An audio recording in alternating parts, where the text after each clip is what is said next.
इसलिए दुआ करो कि अल्लाह ताला हमको तुमको बाईमान दुनिया से उठाए। सबसे बड़ी दौलत ईमान है। इसीलिए हजरत इमाम आदम अबू हनीफा एक जगह तकरीर कर रहे थे।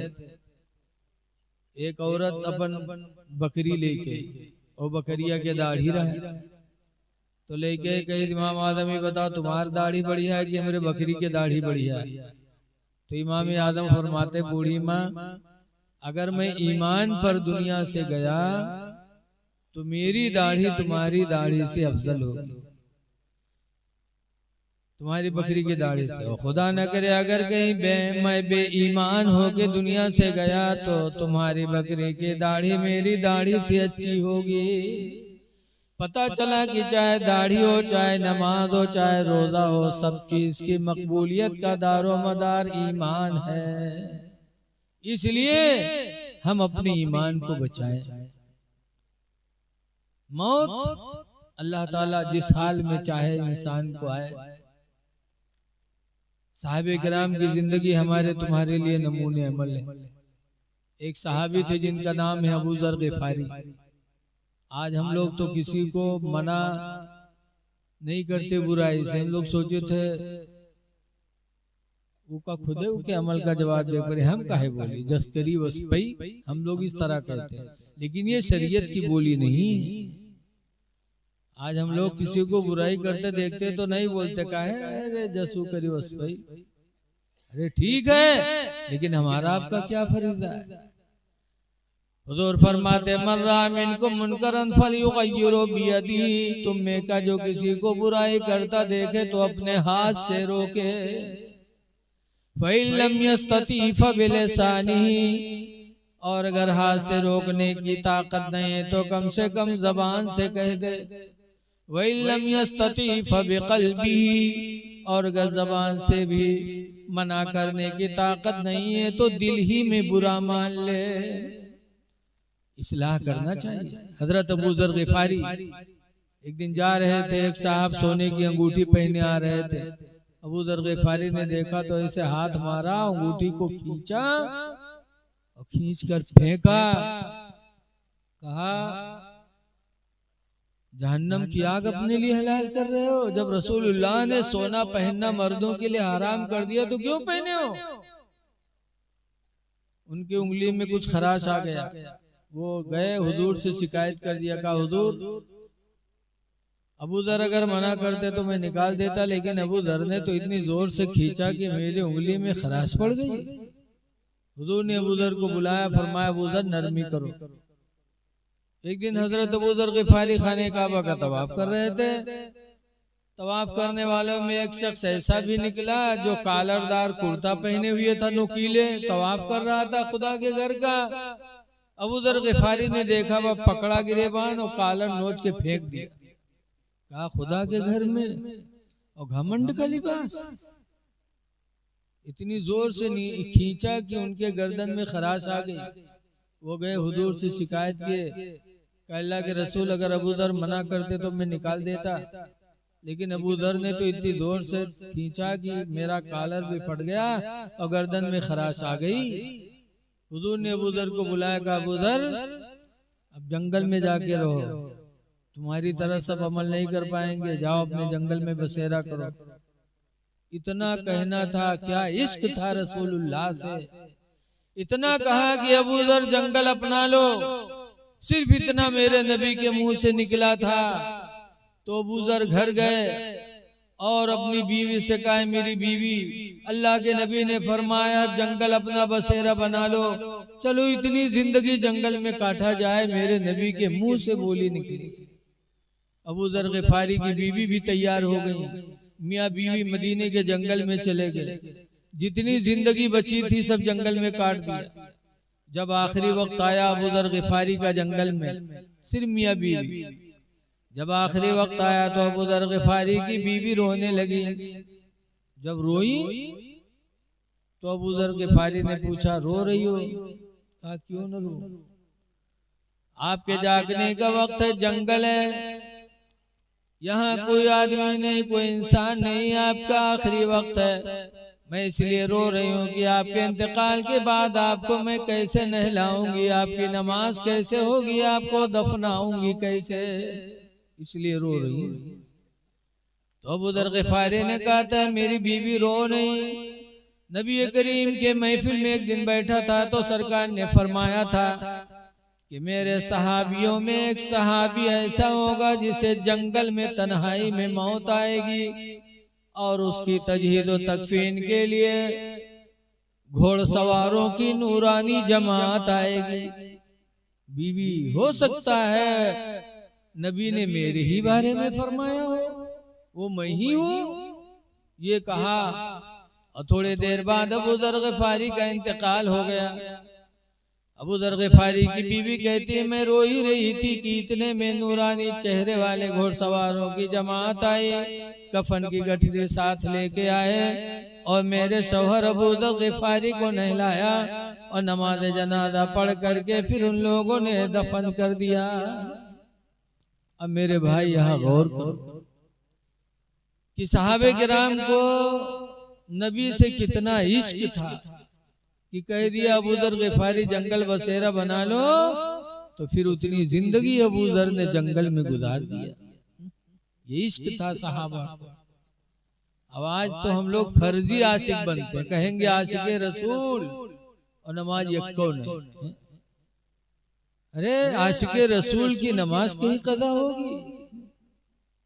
आला हजरत आशिक रसूल थे, उनके बेटे मुफ्ती आदम आशिक रसूल थे, तो क्या नमाज कदा हुई?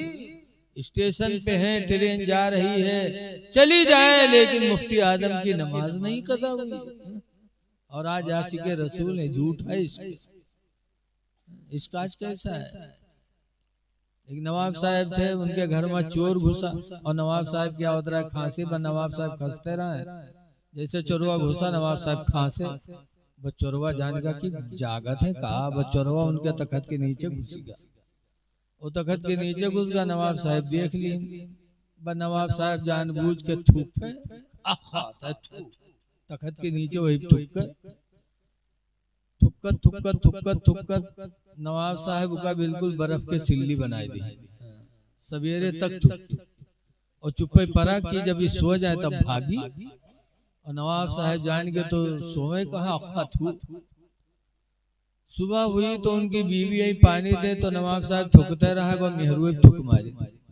जब मेहरू थुक मारे तो मेहरीवा बरबरान के अंधे हो गए, नहीं देखा थे तुम आदमी थुक्कत हो। तो नवाब साहब कहें बड़े अफसोस की बात है, तू मेरी जिंदगी की साथी, एक थूक नहीं बर्दाश्त कर पाई, और आज मेरा एक रात का साथी और पूरी रात मेरा थूक बर्दाश्त करता रहा। वह चोरवा निकल के भाग, कहा था अल्लाह का शुक्र है आया था काला बन के जा रहा हूं सफेद बन के। इश्क है, इश्क जिससे होती है फिर उसके अंदर उसे कमी नजर नहीं आती। इसलिए लोगों, आप हजरात से गुजारिश है कि पाको साफ रहो। हदीस में अत्तुहूरु निस्फुल ईमान, पाक रहना आधा ईमान है। आधा ईमान तो पाकी में है। कुरान फरमाता व युहिब्बुल मुतत्तहिरीन, पाक रहने वालों को अल्लाह ताला महबूब बना लेता है। इसलिए पाको साफ रहो, नमाजों की पाबंदी करो, गुनाहों से बचने की कोशिश करो और कुरान की कसरत से तिलावत करो। देखो रमजान शरीफ का महीना आ रहा है,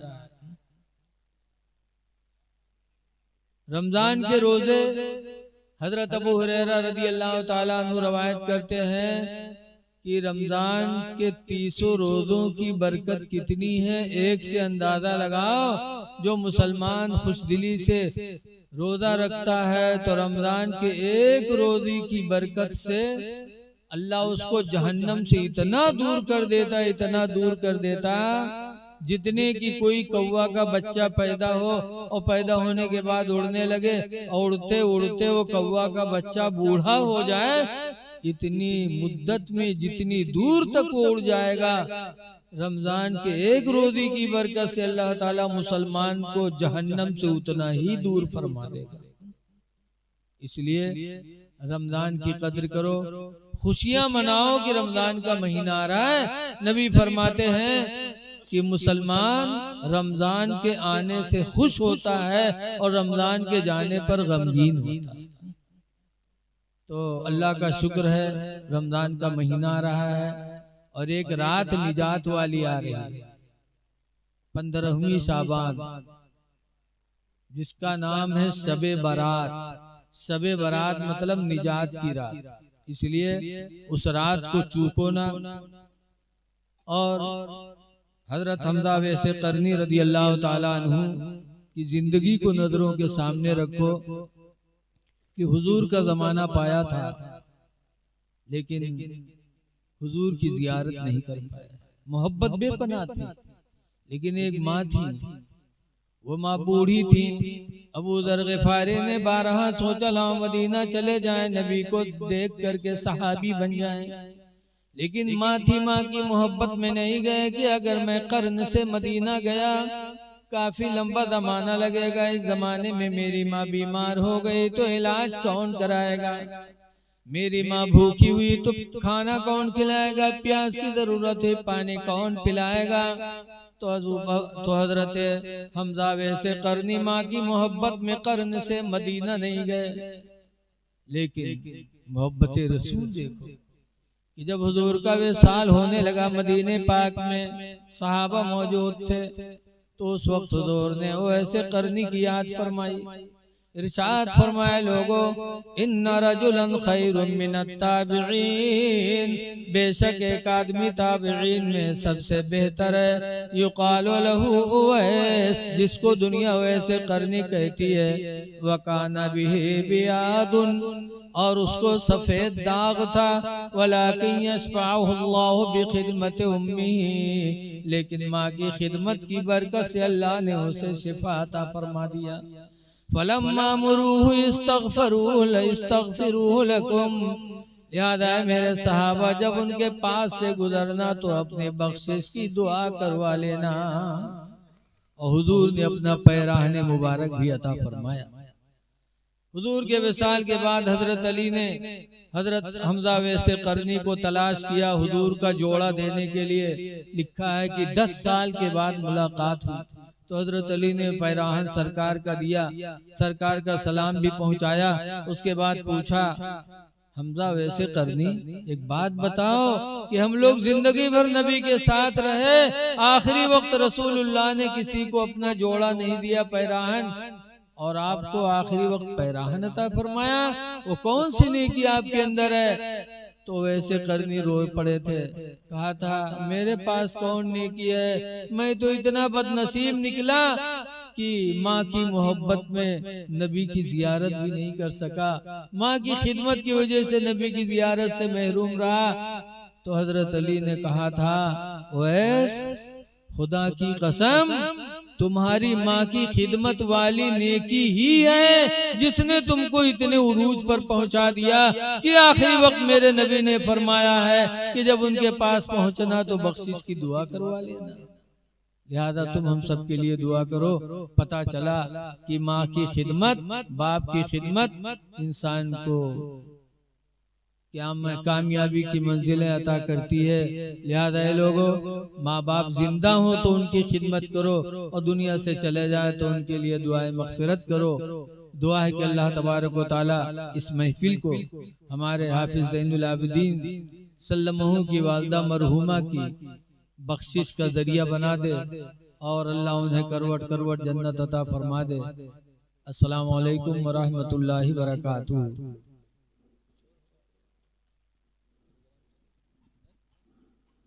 खड़े हो जाइए, सलातो सलाम।